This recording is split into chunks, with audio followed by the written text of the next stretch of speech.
Üzerimizin üstüne Üzümüm var. Bu barmak düzüm ya. Barmak. Kelin barmak diye ne işi? Bu kara kattı. bu bir tayfı. Böyle ne o çerasu karatu. Çeden bir tutmuş bulan.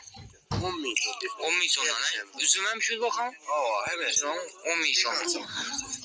Dikkat et. Polonya diyerek Şal tutan var yani. Bulançı sonla. 20 milyon. 20 milyonla. Sapı sortu anı. Bu ne oluyor bu? Bu karalı bu. Karalı. Sindiye birisi karalı.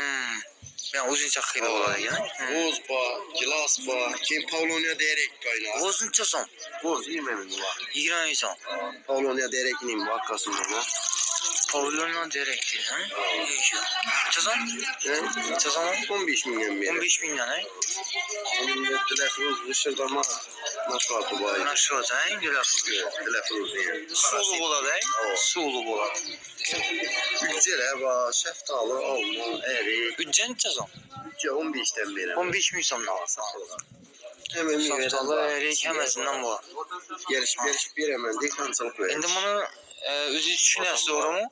Ekipem berlese ekipem berlese. Ben bir hemen o. Kalasa ekipem berlese var. Borna.